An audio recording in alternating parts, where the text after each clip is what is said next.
Bonsoir. Ce soir, comme c'est Shabbat, eh bien, on fera les deux. D'abord, on allume les bougies pour Hanouka. Alors, on sait bien qu'on n'est plus dans Hanouka, hein, le Hanouka des Juifs, officiel, traditionnel. On est dans ce qu'on a reçu du Seigneur, vous savez, d'allumer ces bougies pour arriver au 24. Pour que le 24, tout le chandelier soit allumé. Et pour que cette année, parce que ça arrive de temps en temps dans la réalité, vous savez, comme les Juifs ont un calendrier lunaire, et bien de temps en temps, ça arrive que Hanouka tombe au même moment que Noël. Mais cette année, on avait reçu que le Seigneur nous demandait de le faire, de le signifier pour cette année. Et j'ai appris hier soir, tout à fait fortuitement, qu'au niveau des planètes, d'un alignement, il y a un alignement des planètes qui se fait pour le 24, dans cette période du 24, et qui se fait que tous les 2, 3 ou 400 ans. Donc vous voyez, on ne savait pas. Mais là, il y a quelque chose que le Seigneur est en train de nous aligner sur sa parole. Voilà, et ça, c'est quelque chose qui est très fort pour que beaucoup ont reçu, d'être alignés.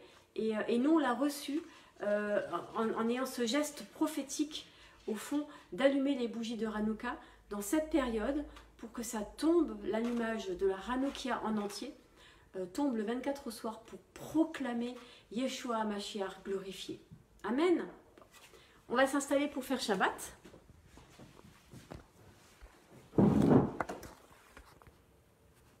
Je serre les dents, mais Aïlette est juste parfaite avec mon téléphone dans les mains. Merci ma chérie, bravo.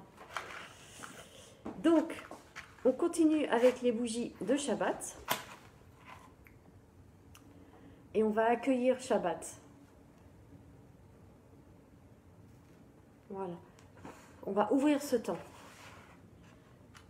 Baruch ata Adonai, Eloheinu melech haolam, asher kideshanu v'mitzvotav v'tzivanu, leadlik ner, leadlik ner, leadlik ner shel Shabbat. Seigneur, on veut te bénir pour ces lumières que tu viens allumer dans nos vies, pour ta présence dans chacune de nos vies. Et on veut continuer d'accueillir ta présence par ce vin et ce pain que tu nous donnes de partager. Depuis le commencement, tu viens te livrer, te donner concrètement. Seigneur, dans ce vin, on veut proclamer que c'est ta vie, c'est le symbole de ton sang qui est versé, pour que nous puissions reconnaître en l'Éternel, Abba, notre Père.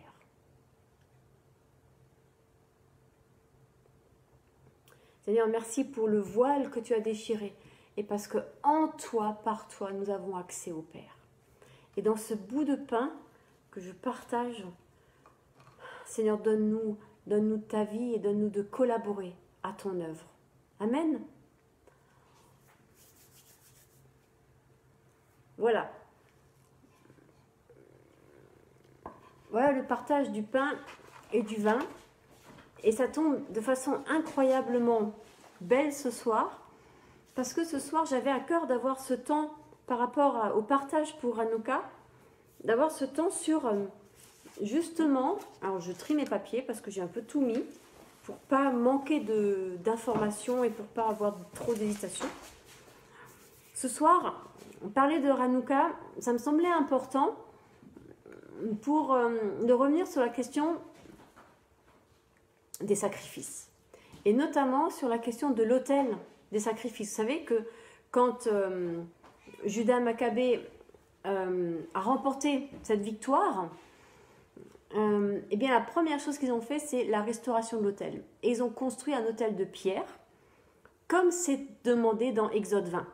On l'a vu hier, on a lu le texte dans Exode 20 hier. Ce texte d'Exode 20, au fond, c'est la première mention dans la Bible de la construction d'un autel. Et il est soit en pierre, soit en terre. Et la pointe du passage, on a d'abord, tu feras un autel en terre, il sera comme ça. Tu feras un autel en pierre, il sera comme ça. Et je viendrai et je te bénirai. Qu'est-ce que veut dire ce viendrai et je te bénirai dans ce contexte du sacrifice? Parce que dans tous les contextes alentours païens, le sacrifice a pour fonction d'apaiser la divinité qui serait en colère contre l'humain quand l'humain a commis une faute. Pas dans le culte juif, j'allais dire. Pas dans le culte juif. Et ça, c'est quelque chose d'important, de rentrer dans cette nouvelle compréhension du sacrifice qui est nouvelle, que pour nous finalement, parce qu'elle est dans le texte biblique depuis le début, depuis le commencement. Mais il y a des choses qui parfois sont voilées, qu'on ne voit pas, et qui un jour sont dévoilées. Alors, la personne qui m'a vraiment aidée dans cette compréhension, et je veux vraiment l'honorer, honorer cet homme ici, ce soir, c'est un professeur de la faculté de théologie de Strasbourg qui s'appelle Alfred Marx. Bon, il est à la retraite maintenant, hein. Mais il a écrit un livre sur le sacrifice et il montre toute la beauté et la fonction du sacrifice. Et ça a été vraiment une révélation pour moi de lire son livre et je ne peux que nous encourager et à être au bénéfice des écrits de ce professeur, de ce croyant. Voilà. Donc, Hanouka, vous l'avez peut-être, vous le savez peut-être. Alors attendez, il faut que je trouve la bonne feuille qui doit être celle-ci. Non, c'est pas celle-ci. Où est-ce que c'est? C'est toujours quand on cherche quelque chose qu'on ne trouve pas. Vous avez remarqué? Alors attendez. Hop, hop, hop. Où est-ce que je l'ai mis? Je l'ai rangé et évidemment, du coup, je ne trouve plus rien. Alors, c'est pas ça. Ça y est, j'ai trouvé. Donc, les rabbins ont donné un sens, au fond, à chaque bougie. Et la première bougie, donc celle d'hier, le sens c'était « défends ce qui est juste ». Et Judas Maccabée et sa troupe ont affronté des forces extrêmement supérieures aux leurs, avec la prière sur les lèvres et la foi dans le cœur. Vous voyez, on est souvent, presque toujours, des petits. David était petit devant Goliath. Israël reste et était petit face à toutes les nations autour, à l'Égypte, à Babylone, à la Grèce. Vous voyez, Israël a toujours été petit. Et pourtant, Israël est le seul pays de cette époque-là qui existe encore, qui a encore gardé sa langue, sa religion et ses coutumes. Les autres pas. Vous voyez ? Eh bien, nous aussi, on est petits. L'Église est petite. Et vous savez, il y a quelque chose qui s'appelle la théologie de la prospérité. Ça, c'est très récent. Il y a quelque chose de plus ancien qui s'appelle la théologie du reste. Et on le retrouve chez Élie au Mont Carmel. Élie au Mont Carmel qui dit « Mais regarde Seigneur, je suis resté moi seul. » Et Dieu dit « Non, j'en ai encore 7000. Mais c'est vrai que vous n'êtes pas si nombreux que ça. » Vous voyez ? On n'est pas si nombreux que ça. Mais c'est pas ça qui importe parce qu'au fond, la victoire de Dieu ne va pas venir du nombre qu'on est. La victoire de Dieu va venir du fait qu'on a la prière sur nos lèvres et la foi dans nos cœurs. C'est là où elle se situe, la victoire de Dieu. Et déjà, être des hommes et des femmes de cette dimension-là, c'est déjà une victoire. Le deuxième jour, il y a donc une autre petite maxime comme ça. Augmente toujours en matière de bonté. Progresse toujours. Continue à progresser en matière de bonté et dans le respect de la Bible, de la Torah.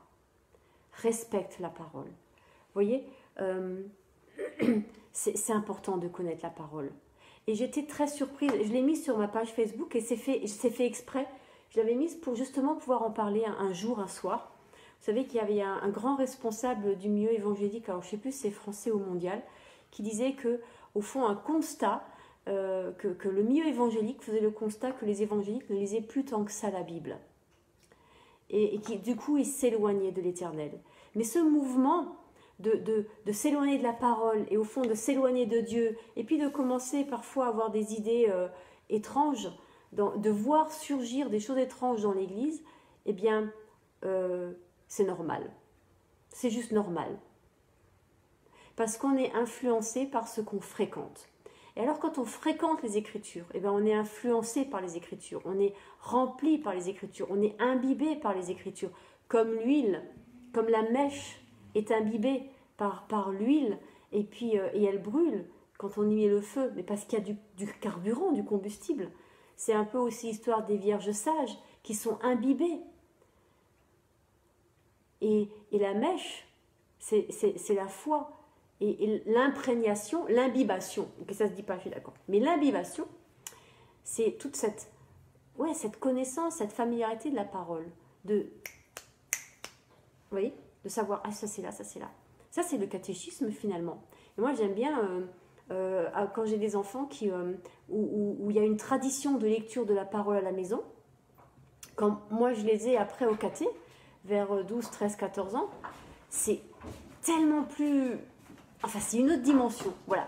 C'est tellement une autre dimension avec ces enfants-là, parce qu'ils tiltent, ils connaissent le texte, et ils vont répondre, ils vont savoir, ah oui, ça connecte à ça, et ça, c'est génial. Ça, c'est génial. Mais cette imbibation, eh bien, c'est à la maison qu'elle a lieu. Et ça, c'est très protestant, mais c'est très juif aussi. C'est très juif aussi. Et ces paroles de la loi, tu les enseigneras le matin, tu les enseigneras le soir, et elles ne s'éloigneront pas de toi. Voilà. Alors, grandis dans l'étude de la Torah. Et c'est un peu ce que je vous propose de faire ce soir. La première chose donc que Judas et les autres prêtres remettent en état dans le temple, c'est l'autel des sacrifices. Et ils le font en pierre. Donc ils reviennent au texte de l'Exode. Du coup, eh bien, ils ne font pas que revenir à une pratique, ils reviennent aussi à la dimension de ce qu'est un sacrifice dans le texte de l'Exode. Alors, vous le savez certainement, il y a différents types de sacrifices. On va juste jeter un petit coup d'œil. Le premier sacrifice qui existe... Là, ça y est, j'ai encore perdu ma feuille, mais c'est pas possible ça. Non, elle est là, ne vous inquiétez pas. Je garde mes bougies là devant. Voilà. Le premier type de sacrifice est le fait... Enfin, le premier... il y a deux possibilités de sacrifice. C'est un sacrifice de communion où la victime est partagée entre Dieu, le prêtre et le sacrifiant. Vous voyez, chacun reçoit au fond sa part. C'est le sacrifice de communion. Il s'appelle aussi le sacrifice de shalom. Shalem plus précisément, mais qui veut dire qui vient de shalom. Voilà. Chacun reste à sa place. Ça, c'est très important. C'est dans ce sacrifice-là que la part qui est réservée à l'Éternel, c'est la graisse. Et la graisse est considérée dans ces régions-là comme le mets succulent par excellence. Pourquoi ? Parce que la graisse fond dans la bouche et on n'a pas besoin de la mâcher.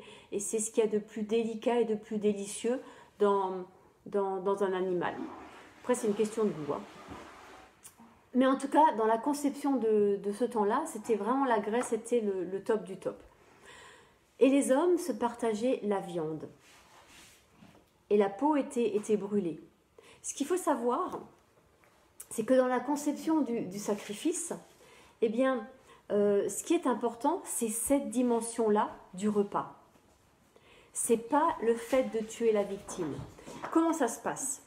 Une personne qui a commis un péché, qui veut rétablir shalom, la communication, la communion avec Dieu, vient avec un animal, soit du gros bétail, soit du petit bétail, soit même une colombe. Et puis, quand c'est du gros bétail ou du petit bétail, ou même la colombe, pose les mains dessus et dit voilà, tout ce qui est en moi est comme transféré sur l'animal. Puis la personne, et là on n'est pas devant l'autel des sacrifices, va égorger l'animal. Et puis après, le prêtre va s'occuper de brûler l'animal, enfin de brûler les parties, surtout la graisse pour qu'elle soit consumée par le feu. Là où, dans les cultures de l'époque, le sacrifice est simplement déposé devant la divinité. Dans le judaïsme, il n'est pas question de déposer l'animal devant la divinité. Il est question d'entrer dans une dynamique d'un repas. C'est un repas. Le sacrifice est d'abord un repas, un lieu de rencontre avec l'Éternel. Et toutes les formes de sacrifice vont avoir cette dimension du repas.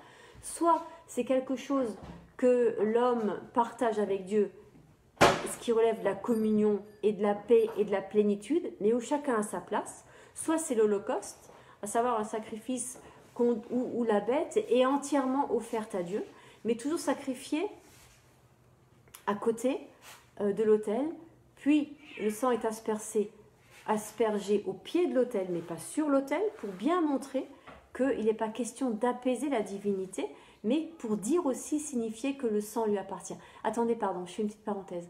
Laisse. Merci ma chérie. Voilà, je referme la parenthèse. Et vous voyez, donc le sang ne va pas avoir de propriété magique à cet endroit-là. C'est pas ça que ça veut dire le sang. J'y reviens plus tard. Et donc, c'est seulement, on met l'animal, les pièces, les morceaux, sur l'autel pour les brûler. Donc, le fait de tuer l'animal n'est pas la fonction, n'est pas la chose importante dans le sacrifice. C'est pas ça qui est important. C'est presque une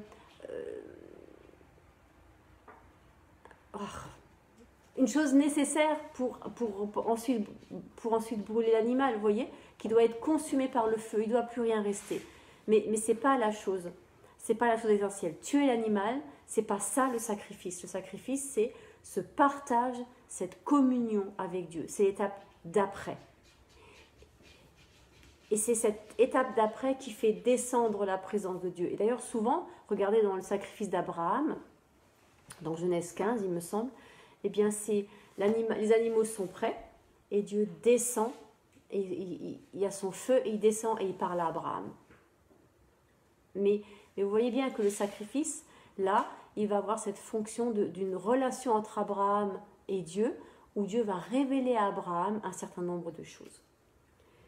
Donc voilà pour le sacrifice de communion. Et puis l'Holocauste, c'est à peu près, au fond, le même principe. Ce qui est important dans cette histoire, dans cette dimension du sacrifice, ce qui est central, c'est que même si la fumée monte, l'idée du texte va être que quand tu sacrifieras un animal, je descends. C'est pas que nous montons vers Dieu, c'est que Dieu descend vers nous.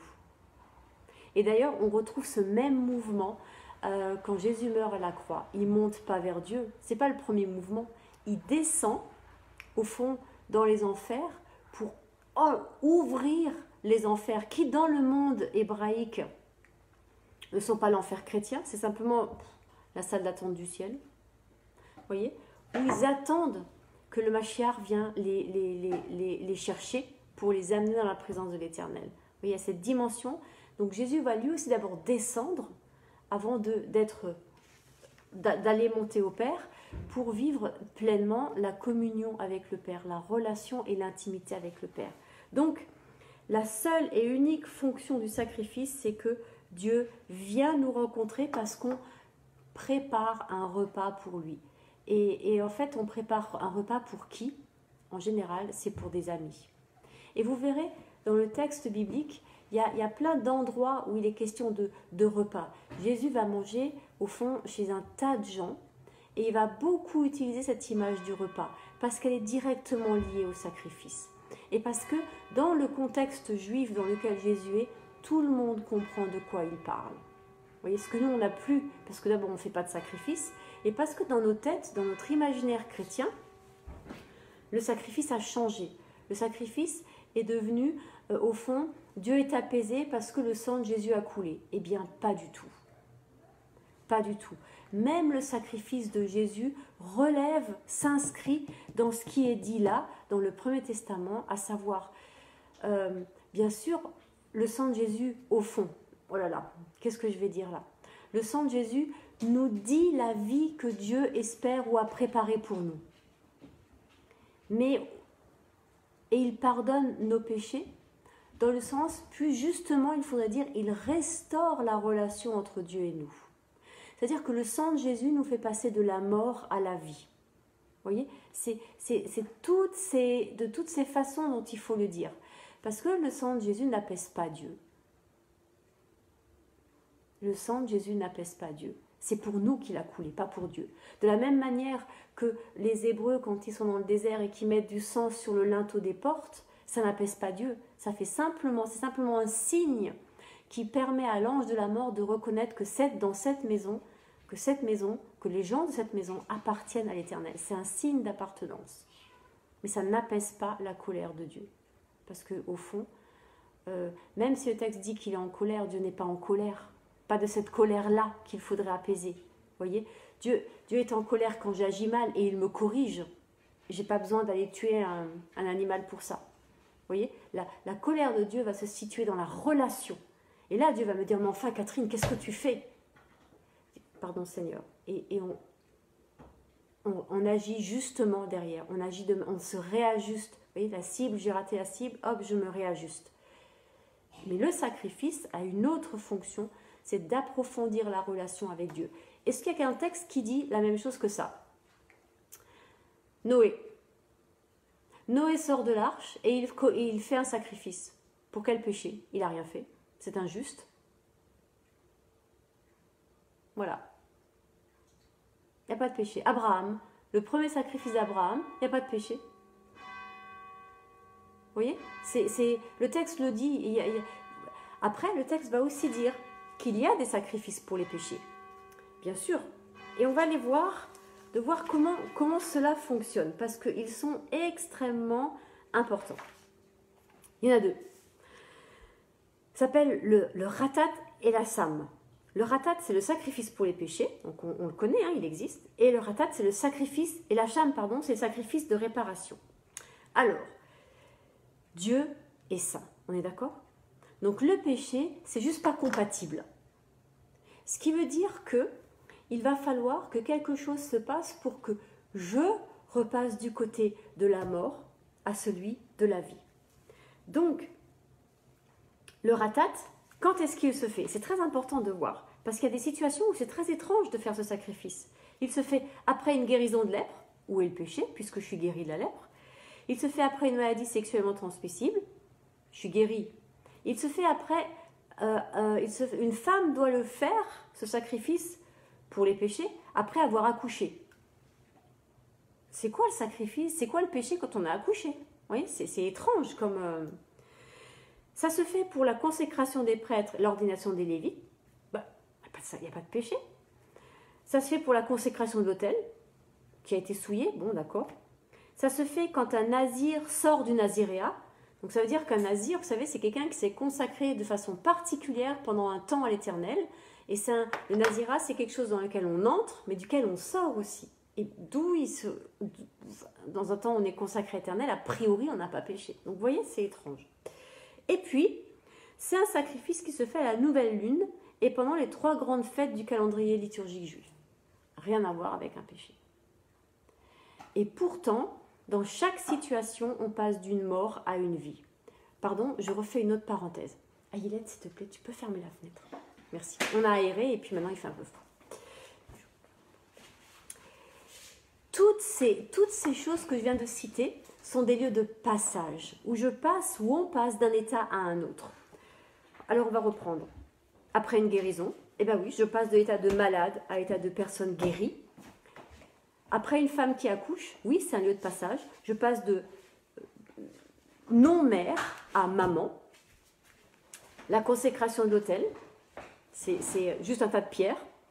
Puis c'est le lieu consacré où Dieu vient, où Dieu descend. Et ce mot est extrêmement important. Dieu descend. C'est lui qui vient.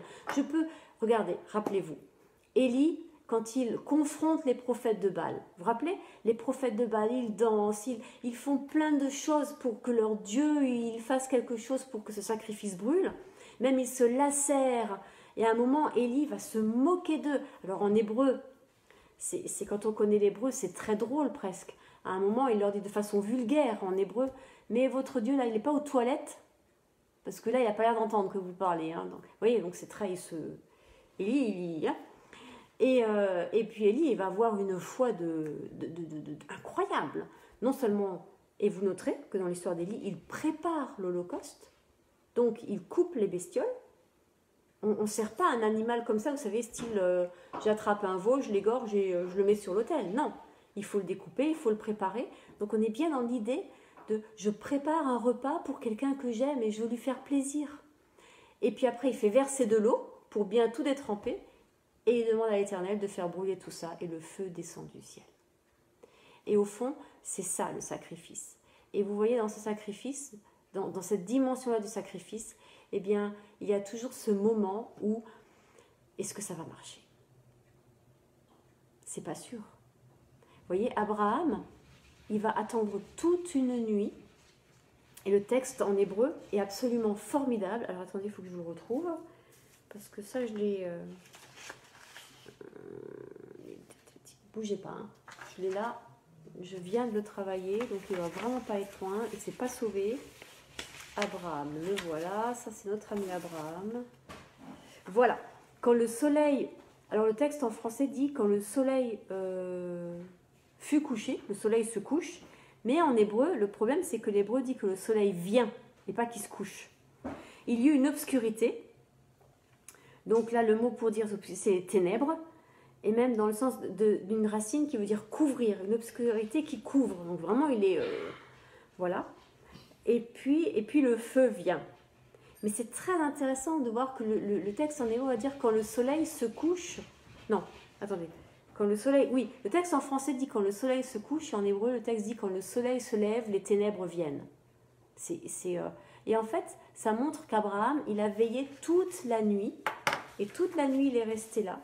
Et qu'au moment où le doute, la peur, le texte va me dire qu'il était angoissé à l'extrême, là, tout d'un coup, l'Éternel descend, l'Éternel vient.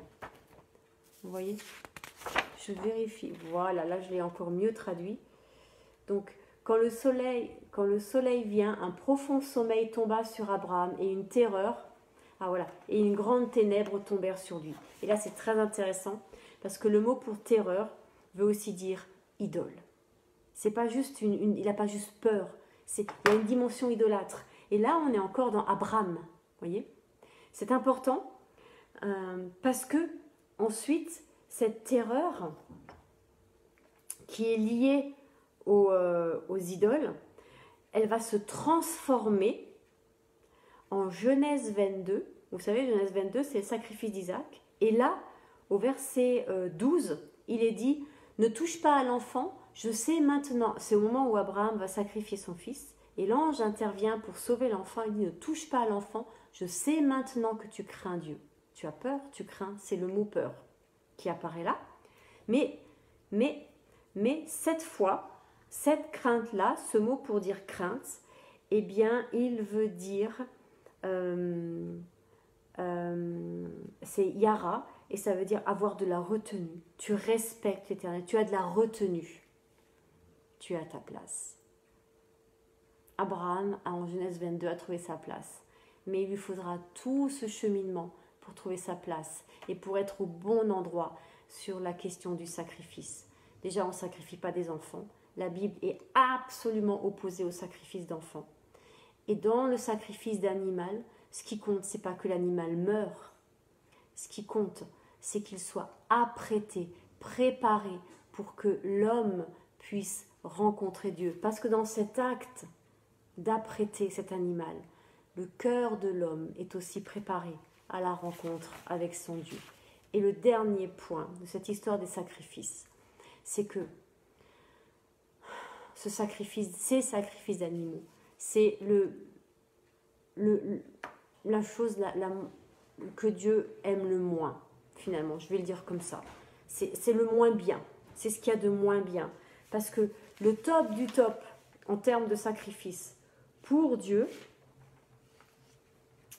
eh bien, ça va être le sacrifice. Alors, je vais vous le dire, si je retrouve ma feuille. C'est terrible, ces feuilles. Là, voilà. Elle se glisse. Le top du top, c'est... Hop, je vous le trouve.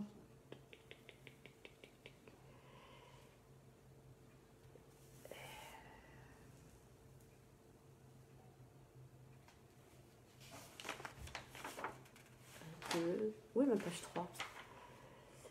Voilà, le top du sacrifice, c'est le sacrifice végétal. C'est ça le mot que j'ai cherché. Excusez-moi, du bug. C'est le sacrifice végétal. Pourquoi est-ce que c'est le sacrifice végétal? Le sacrifice végétal, il doit être fait de 3 choses différentes. Ou il peut être fait de 3 choses différentes. Du blé pour faire du pain, de l'huile, des olives pour faire de l'huile, du raisin pour faire du vin. Et là, on a 3 choses essentielles. Et dont une concerne Hanouka, et dont les deux autres concernent Shabbat. L'huile, C'est-à-dire les olives pour faire de l'huile. L'huile du chandelier, c'est de l'huile d'olive vierge pure. Okay, donc l'huile, les olives, le pain et le vin. Le pain, donc le blé et le raisin qui sont transformés en pain et en vin. Et vous voyez, dans ces trois choses, eh ben, il y a transformation. À chaque fois, on n'amène pas simplement des olives en disant tiens, ou on n'amène pas simplement du blé en disant tiens. Ça correspondrait à un sacrifice qui a été refusé, Caïn qui amène les fruits de la terre. Tiens. Et Dieu dit non. Mais-y de toi. Si Caïn avait amené du pain ou de ses fruits, vous voyez, ça aurait été autre chose. Il y aurait eu de lui-même dans ce sacrifice. Et ça, c'est essentiel. C'est essentiel. Donc, le sacrifice le plus excellent, voilà, le sacrifice le plus excellent, c'est le sacrifice végétal, pour plusieurs raisons. La première, parce qu'il est justement non violent. Il n'y a pas de violence. Et Dieu n'a pas du tout envie qu'un animal meure, parce que les textes bibliques en plus vont dire, mais si on sacrifiait tous les animaux du Liban, ça ne suffirait pas. Donc cette non-violence. Et puis, l'autre chose, dans ce pain et dans ce vin, écoutez bien, parce que ça c'est une connexion qui a toujours été difficile à faire, et qui a tellement de sens. Qu'est-ce que Jésus dit? Prenez, quand il donne la scène, ceci est mon corps donné pour vous, ceci est mon sang versé pour vous, et il dit ça sur le pain et sur le vin. Et c'est là où le sacrifice de Jésus a une autre dimension.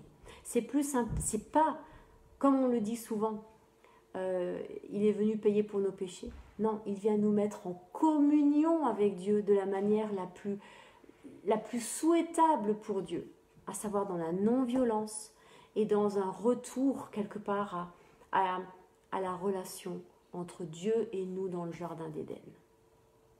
Si on s'arrête sur le fait que Jésus est mort pour nos péchés et que c'est un sacrifice, eh bien au fond on s'arrête sur l'autel et on ne va pas dans le lieu très saint. Or, le but du sacrifice, c'est d'entrer dans le lieu très saint, pour être en communion, pour être intime du Père. Et c'est pour ça que Jésus est venu. Et c'est toute la différence du sacrifice de Jésus, et c'est tout le sens et la profondeur du sacrifice de Jésus. C'est restaurer cette intimité avec le Père, et c'est rien d'autre. Et si ce n'est pas ça le sacrifice de Jésus, alors je peux vous le dire, il est vain, il n'a servi à rien. Mais même le Nouveau Testament le dit, le voile dans le temple s'est déchiré. Donc Jésus est passé au travers, et maintenant en lui, nous pouvons entrer dans le lieu très saint. Et c'est ça, la destination finale, ce lieu très saint. Et qu'est-ce qu'on y trouvera? Eh bien, des chandeliers, avec de l'huile, mais lui au milieu, comme étant la source de cette lumière. Et on a les trois, l'olive, le blé, le raisin. Et ça a toujours été là. C'est fou, hein? C'est fou comme on a depuis des milliers d'années des pièces comme ça, un peu éparses, et puis tout d'un coup, à un moment, ça prend forme. Ça prend forme. Alors, la visée du sacrifice, c'est cette rencontre avec Dieu. Et que de cette rencontre vienne la vie. Mais la vie dans le sens de l'éternité. Qu'est-ce que dit le sacrifice? C'est que Dieu va descendre vers nous jusque dans les aliments qu'il reçoit, dans leur simplicité. C'est les aliments communs. En Israël, c'est le minimum vital. C'est du raisin, la vigne, le blé, et puis l'huile, l'olive. Vous voyez, c'est dans la simplicité, c'est tout simple. Alors le blé était le pain qu'on mangeait quotidiennement, le vin c'était pour la fête, vous voyez, ça dit la fête, Hanouka c'est la fête aussi, vous voyez cette idée, l'huile pour les bougies, pour s'éclairer, mais l'huile sert aussi à guérir, à se protéger la peau, vous voyez. Mais s'il n'y a pas le pain qui est la nourriture, vous voyez, vous avez déjà mangé un peu d'huile d'olive, de l'huile extra super bonne huile d'olive, vous la mettez sur quoi en général? Sur du pain. Il y a quelqu'un dernièrement qui disait que par rapport à l'huile, que l'huile sur nos corps, mais qu'il y a besoin qu'elle descende en nous et que ça c'est la fonction de la parole. Voilà, c'est connaître la parole, l'apprendre, j'allais dire, la mémoriser.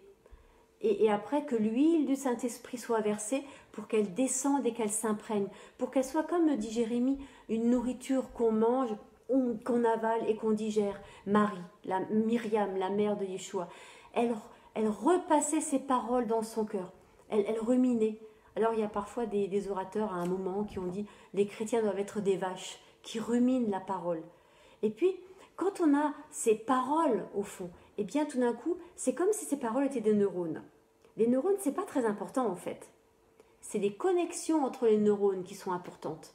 Et ce qui importe, c'est qu'il y ait le plus de connexions possible. Ça, c'est important. Les connexions, être connecté. Et ça, c'est le travail du Saint-Esprit. Ça, c'est le travail du Saint-Esprit. Le pain et le vin, c'est la substance, c'est la matière, c'est Yeshua. L'huile, c'est le Saint-Esprit qui va rendre ça vivant en chacun et chacune d'entre nous. Donc Dieu est ce semblable. En Jésus, en Yeshua, il est semblable. Seulement, attention, Dieu est aussi différent. Parce qu'à lui la graisse, à lui le nectar de la viande, à lui ce qui est coulant et fondant, et qui, vous voyez, c'est à lui la meilleure part. Il est Dieu, il est saint, il est 3 fois saint. Vous voyez, il n'est pas, c'est l'Éternel. Et puis, ce Dieu-là vient pour bénir. Mais comme on l'a vu hier, bénir, c'est pas juste dire du bien, c'est poser son nom, sa vie sur chacun et chacune d'entre nous. Et ça, c'est absolument juste incroyable de dire que Dieu va avoir cette préoccupation de venir nous rencontrer pour nous élever, pour nous emmener plus haut, plus près de son cœur. Plus près de son cœur. Et que pour ça, lui, il vient descendre. Donc, l'abattage de la victime, la mort de Jésus, c'est le passage nécessaire pour la rencontre. Mais ce n'est pas là que ça se joue. Il y a quelque chose qui se joue ailleurs. C'est un moyen, c'est pas le but. Et comme c'est dans le Lévitique, vous noterez, c'est vraiment fait à côté. C'est pas non plus un parfum qui va reposer Dieu.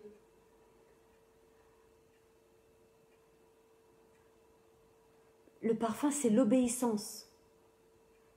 Ce qui a plu au Père en Jésus, en Yeshua, c'est son obéissance. Au fond, le premier, la victoire de Yeshua, le parfum qui est monté vers le Père, c'est à Gethsémané. Quand Yeshua a obéi, a dit oui, j'irai. Quand il a soumis sa volonté. Donc voilà.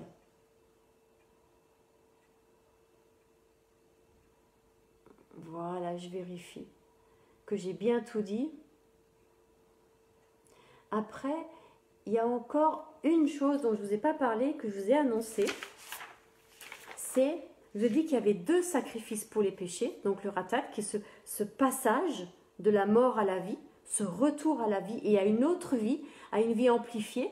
Parce qu'au fond, par exemple, dans la consécration du prêtre, c'est beau une vie d'homme, une vie consacrée, vous voyez. Et puis, pareil, pour la maternité. C'est beau d'être une femme, mais être mère, et on peut être mère de plein de manières, hein, il ne faut pas juste limiter ça au fait d'avoir des enfants. Et puis, la consécration de l'autel, ça fait de ce lieu un lieu de rencontre avec l'Éternel. Et puis, il y a le hacham, le sacrifice de réparation.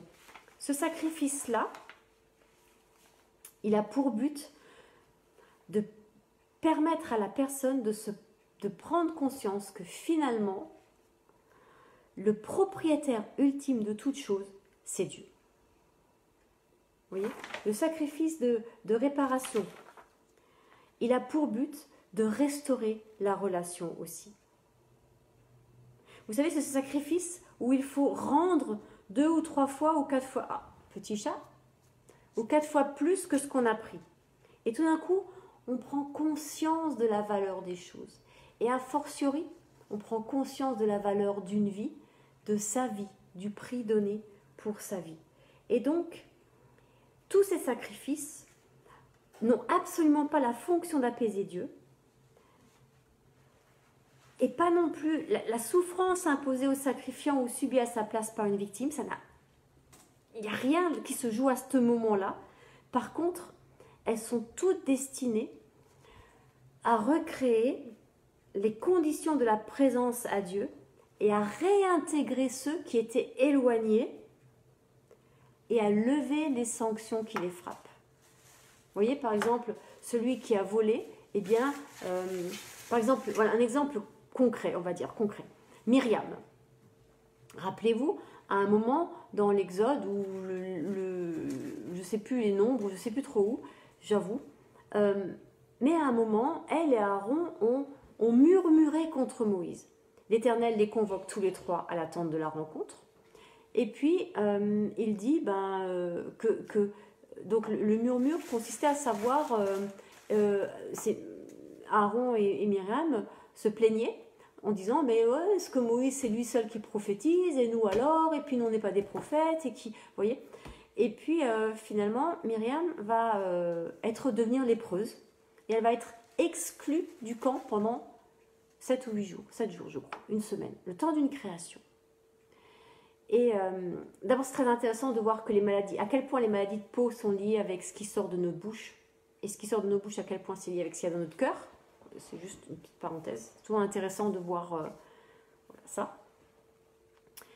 Et puis de voir que Moïse va dire on l'attend, mais qu'elle est exclue du camp. Et ce qui, alors dans le contexte de l'époque, pour nous aujourd'hui ça ne veut rien dire, mais dans le contexte de l'époque c'était être condamné à mort.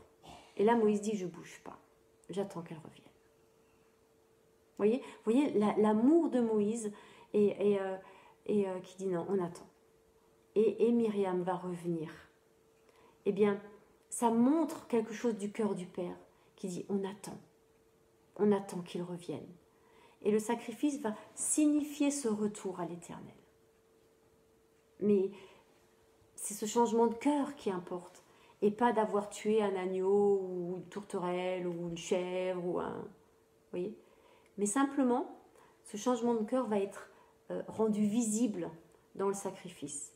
Mais ce qui compte dans le sacrifice, c'est pas que l'animal soit mort, c'est qu'il a été préparé comme pour un repas et qu'il a été offert à l'Éternel. Seigneur, c'est à toi. Reprends ta place. Reprends ta place dans ma vie, dans le monde. Voilà.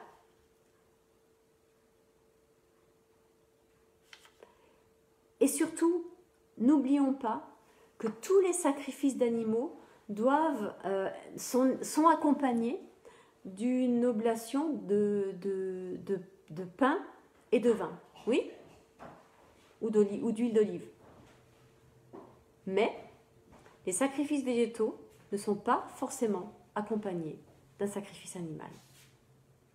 Et que l'insistance de la Bible, elle est sur le sacrifice végétal.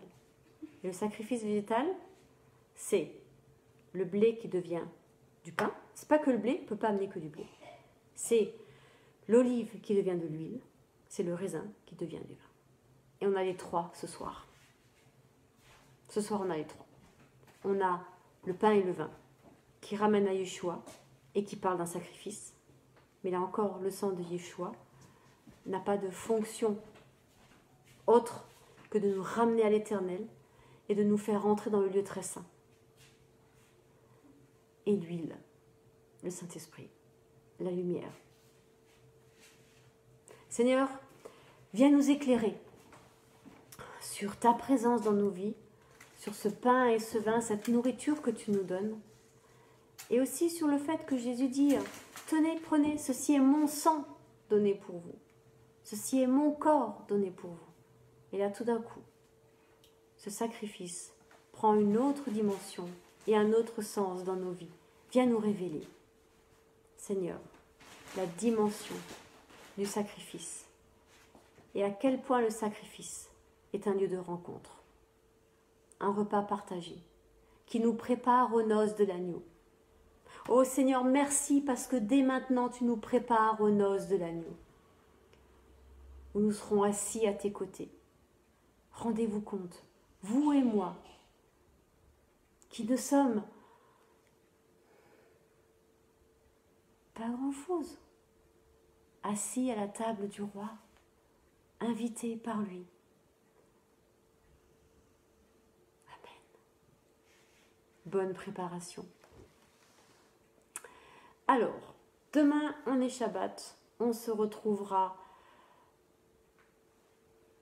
pas à 13h30, parce que je ne vais pas faire 2 enseignements. Voilà, je viens de prendre la décision. Pardon, je n'avais pas réfléchi avant. On se retrouvera à 18h.